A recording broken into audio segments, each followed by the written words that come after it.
নমস্কার বন্ধুরা, প্রত্যেক দিনের মতো আজকেরও হাজির হয়ে গেছি নতুন একটা রেসিপি নতুনভাবে আপনাদের সাথে শেয়ার করে নেওয়ার জন্য। খাই অনুর রান্নাঘরে আজকে তৈরি হবে পটল দিয়ে দুর্দান্ত স্বাদের একটা রেসিপি। তার জন্য আমি এখানে আমার প্রয়োজন মতো কিছুটা পটল নিয়েছি। আপনারা দেখে একটু বুঝতে পারছেন কি, পটলগুলো অন্যান্য সময় কিন্তু একটু বড় সাইজের নিয়ে নিতে হবে। তো আপনাদের কাছে যেমন পটল থাকবে তা দিয়েও করতে পারবেন। প্রথমে পটলের গাগুলো আগের থেকে ভালো করে ধুয়ে আর গাটা একটু খোসাটা চেঁচে নিয়েছিলাম। তারপরে পটলের দুই প্রান্ত থেকে একদিকে একটু ছোট্ট করে কাটলাম আর একদিকের মুখটা একটু বড় করে কেটে ভিতরের অংশটাকে একটা চামচের দেখুন পেছনের অংশ দিয়ে এইভাবে ঘুরিয়ে ঘুরিয়ে বের করে নিতে হবে। পটলের ভিতরের অংশটা এই রেসিপিতে আমি ব্যবহার করব, তো সেই কারণে আমি একটা পাত্রের মধ্যে সেগুলোকে জমা করে রেখে দিচ্ছি। রেসিপিটি বন্ধুরা ভীষণ টেস্টি হয়। পটল দিয়ে আপনারা অনেক রকম রেসিপি অনেক রকমভাবে বানিয়ে খেয়েছেন, তবে আমার মতো করে পটলের এই ইউনিক রেসিপিটি একবার হলেও ট্রাই করে দেখতে পারেন। গরম গরম মুড়ি দিয়ে বা সন্ধ্যার সময় চা দিয়ে খেতে কিন্তু বেশ ভালো লাগে। তো আমি এখানে দেখুন কথা বলতে বলতে একটা পটল পুরো পরিষ্কার করে নিয়েছি। আমি আপনাদেরকে একটা পটল এইরকম করে পরিষ্কার করে দেখিয়ে দিচ্ছি, আর বাকি পটলগুলো আমি আমার মতো করে রেডি করে নেব। এই দেখুন ভিতরটা একদম ফাঁকা হয়ে গেছে আর এই শাঁসগুলোকে আমি রেখে দেব।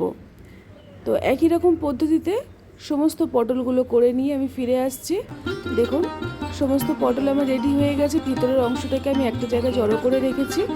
এবারে চলুন এই যে এইগুলো দিয়ে আমি কি তৈরি করি চলুন দেখে দিই আপনাদেরকে। তো তার জন্য প্রথমে আমি কি করব, একটা পাত্রের মধ্যে নিয়ে নেব প্রয়োজন মতো জল। জলের মধ্যে দিয়ে দেব স্বাদ মতো লবণ, আর দিয়ে দেব অল্প পরিমাণে হলুদ গুঁড়ো। এই লবণ আর হলুদ জলের মধ্যে পটলটাকে মোটামুটি 5 মিনিটের জন্য ডুবিয়ে রেখে দেব। এতে করে পটলের ভিতরের অংশতে লবণ হলুদটা স্বাদটা ভালোভাবে ঢুকে যাবে আর রেসিপিটি কিন্তু ভীষণ টেস্টি হবে। তো আমি এখন একে একে সব পটলগুলোকে জলের মধ্যে এইভাবে ডুবিয়ে 5 থেকে 6 মিনিট রেখে দেব। যতক্ষণে পটলটা ডোবানো থাকছে তার মধ্যে নিয়ে নেবো একটা ছোট্ট মিক্সার জার। তার মধ্যে দেখুন পটলের ভিতরের অংশগুলোকে আমি একে একে দিয়ে দিলাম। এর মধ্যে আমি দেব কিছু উপকরণ, দিয়ে দিলাম ঝালের জন্য 2টো কাঁচা লঙ্কা মাঝখান থেকে এইভাবে ফাটিয়ে, আর দিয়ে দেব কয়েক কোয়া রসুন, দিয়ে মিহি করে জল ছাড়া বেটে নিতে হবে। এবারে চলুন চটপট প্রিপারেশনগুলো করে নেওয়া যাক। প্রথমে কড়াইতে আমি 2 চামচ পরিমাণে রিফাইন তেল ভালো করে গরম করে নেব। গরম তেলের মধ্যে একটা কাঁচা লঙ্কা দিয়ে দিলাম, বেশ লঙ্কাটা একটু ভাজা ভাজা করে নেব। তার মধ্যে দেব সামান্য পরিমাণে 5 ফোড়ন। আপনারা চাইলে সাদা জিরে বা কালো জিরে ব্যবহার করতে পারেন। তারপরে দিয়ে দিলাম কয়েকটা কারি পাতা, আর দিয়ে দেব 2টো মিডিয়াম সাইজের পেঁয়াজ এরকম ছোট্ট ছোট্ট করে কেটে নেওয়া। এই ফোড়নটার ফ্লেভারটাই কিন্তু আলাদা। আপনারা চাইলে কোনো কিছু ছাড়া শুধু পেঁয়াজ কাঁচা লঙ্কা দিয়েও করতে পারেন। এখন আমি ভালো করে পেঁয়াজগুলোকে একটু ভাজা ভাজা করে নেব। তারপরে আমি এখানে দিয়ে দেব ছোট্ট 1/2 ইঞ্চি পরিমাণে আদা, একটা গ্রেটারের সাহায্যে গ্রেট করে সঙ্গে সঙ্গে দিয়ে দিচ্ছি। আপনারা চাইলে আদা রসুন বাটা ব্যবহার করতে পারেন বা আদা বেটেও কিন্তু এখানে দিতে পারেন। তো আমি এখানে সব কিছুকে ভালোভাবে কয়েক সেকেন্ড নাড়াচাড়া করে তারপরে এখানে অ্যাড করে দিলাম আগের থেকে রেডি করে রাখা পটলের ভিতরের অংশটাকে, যেটা বেটে করে রেখেছিলাম ওটা দিলাম। দিয়ে দিচ্ছি খুবই সামান্য পরিমাণে হলুদ গুঁড়ো, আর দিয়ে দিলাম সুন্দর একটা কালারের জন্য কাশ্মীরি রেড লঙ্কার গুঁড়ো, আর দিয়ে দিলাম অল্প একটু জিরে গুঁড়ো। এবার মশলাটাকে দিয়ে ভালো করে কষিয়ে নেব যতক্ষণ না তেলটা ভালোভাবে আলাদা হয়ে যাচ্ছে। অল্প একটু চিনি আর স্বাদ মতো লবণ দিয়ে ভালো করে এই জিনিসটাকে রেডি করে নিচ্ছি। দেখুন তেলটা পুরোপুরি আলাদা হয়ে যাবে, ঠিক সেই সময় দিয়ে দিতে হবে আগের থেকে সিদ্ধ করে রাখা 2টো আলু। আপনারা চাইলে এখানে পনির গ্রেট করে দিতে পারেন। তো আমি এখানে শুধু আলু দিয়ে রেসিপিটি তৈরি করব। দেখুন তেলটা কত সুন্দরভাবে আলাদা হয়ে গেছে। এখন আমি এই পর্যায়ে এখানে অ্যাড করে দিলাম আগের থেকে সিদ্ধ করে রাখা 2টো মিডিয়াম সাইজের আলু।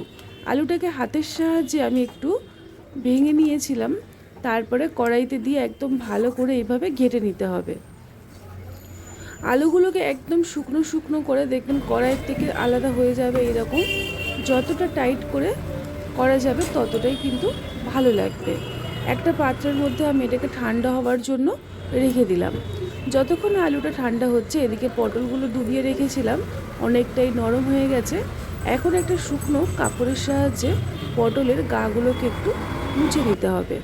সমস্ত পটলগুলোকে একই রকমভাবে মুছে নিয়েছি।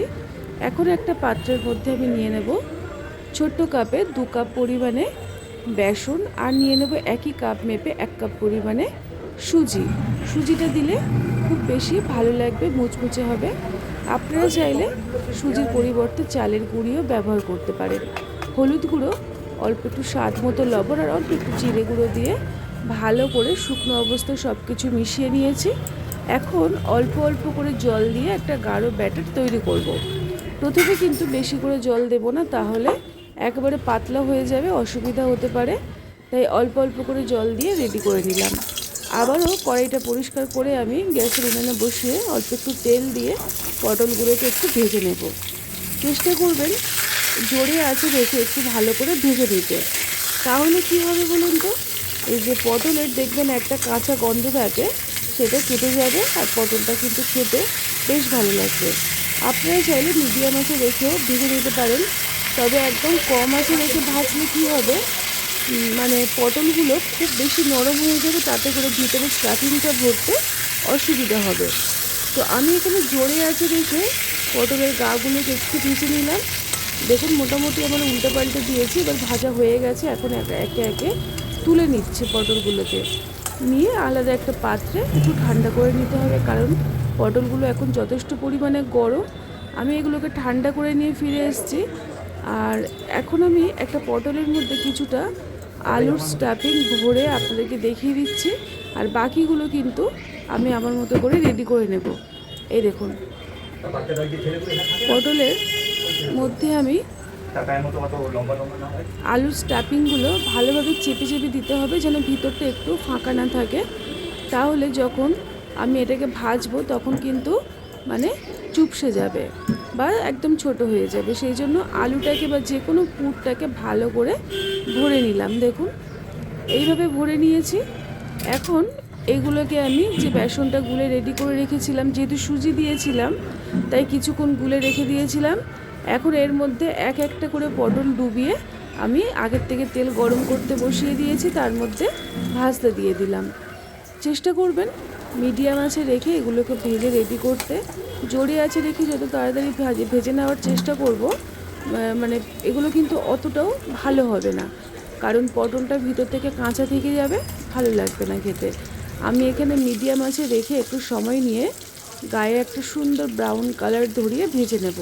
মানে মোটামুটি একটা তেলে ভাজা করতে গেলে যেমন একটা কালার লাগে সেরকম করে ভেজে নিতে হবে। তো দেখুন আমি প্রত্যেকটা একই রকমভাবে ভেজে নিয়েছি, আর ভালোভাবে তেল ঝরিয়ে আলাদা একটা পাত্রে রেখে দেব। বন্ধুরা, এই রকম রেসিপি আপনারা কিন্তু ডাল ভাত দিয়েও সার্ভ করতে পারবেন, অথবা সন্ধ্যার সময় মুড়ি দিয়ে চা দিয়েও খেতে কিন্তু বেশ ভালো লাগে। তো পটলের এই রেসিপিটি একবার হলে ট্রাই করবেন, যেটা ভীষণ ভালো লাগে, এমনকি বাচ্চা বড় সবাই ভীষণ খুশি হয়ে খেয়ে নেয়। তো আজকের আমার এই দুর্দান্ত স্বাদে পটলের রেসিপিটি বন্ধুরা তৈরি হয়ে গেছে। ভিতরটা দেখুন কত সুন্দর হয়েছে, ভালো লাগলে ট্রাই করে দেখবেন। আজকের মতো এই পর্যন্ত, টাটা।